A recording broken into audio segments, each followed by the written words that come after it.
High ପିଲାମାନେ ସମସ୍ତେ ଜାଣି ସାରିଥିବ ବା ନ ଜାଣିଥିବ ମୁଁ ଜାଣିନି।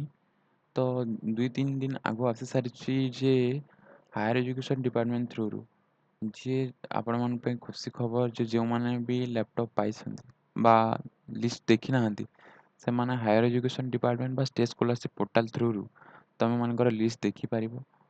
ତ ଯେଉଁମାନଙ୍କର ଲିଷ୍ଟରେ ନାଁ ଅଛି ସେମାନଙ୍କର ଆପ୍ଲାଏ ଆରମ୍ଭ ହୋଇଯିବ। ତ financial assist for laptop purchase under Godavari ବିଦ୍ୟାର୍ଥୀ ପ୍ରୋତ୍ସାହନ ଯୋଜନା, ଯାହାକୁ ଆଗରୁ ଥିଲା ବିଜୁ ଯୁବ ସଶକ୍ତିକରଣ ଯୋଜନା,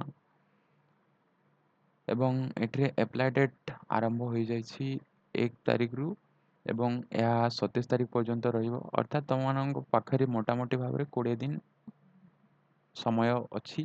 କିନ୍ତୁ ଆଜି ଯେହେତୁ 4ରୁ 5 ତାରିଖ ହୋଇଗଲାଣି, ତେଣୁ ଆପଣମାନଙ୍କ ପାଖରେ ମାତ୍ର 15 ଦିନ ସମୟ ରହିଛି। ଏବଂ ଯେଉଁମାନଙ୍କର ଆଧାର କାର୍ଡ଼ ସହ ମୋବାଇଲ୍ ନମ୍ବର ଲିଙ୍କ୍ ନାହିଁ ସେମାନେ ପ୍ରଥମେ ନିଜର ଆଧାର କାର୍ଡ଼କୁ କରେକ୍ସନ୍ କରିବ। ପ୍ରଥମେ ମୋବାଇଲ୍ ନମ୍ବର ଲିଙ୍କ୍ କରିବନି, ପ୍ରଥମେ ଆଧାରକୁ ଠିକ୍ କରିବ, ତାପରେ ମୋବାଇଲ୍ ନମ୍ବର ଲିଙ୍କ୍ କରିବ, ତାପରେ 20 ତାରିଖ ମଧ୍ୟରେ ଆପ୍ଲାଏ କରିବ। ଲାଷ୍ଟ ଡେଟ୍ରେ ଆପ୍ଲାଏ କରିବନି ଏବଂ ନିଜେ ନିଜେ କେବେ ବି ଆପ୍ଲାଏ କରିବ ନାହିଁ। କୌଣସି ସାଇବର କ୍ୟାଫେକୁ ଯାଇ ନିଶ୍ଚିତ ଭାବରେ ଆପ୍ଲାଏ କରିବ, ନହେଲେ ଭୁଲ ଭାଲ ହେଇଯିବ। ତ ଯେଉଁମାନଙ୍କର ଲିଷ୍ଟ ଆସିଛି ସେମାନେ ନିଶ୍ଚିତ ଭାବରେ ଦେଖିଦେବ ଏବଂ ଏହା ଗୋଟେ ମାସ ମଧ୍ୟରେ ନିଶ୍ଚିତ ଭାବରେ ପଇସା ମଧ୍ୟ ଆସିଯିବ। କୌଣସି ଚିନ୍ତା କରିବାର ଆବଶ୍ୟକତା ନାହିଁ। ତ ରହିଲି, ପୁଣି ଏକ ଇନଫର୍ମେଟିଭ୍ ଭିଡ଼ିଓ ସହ ଦେଖା ହେବା।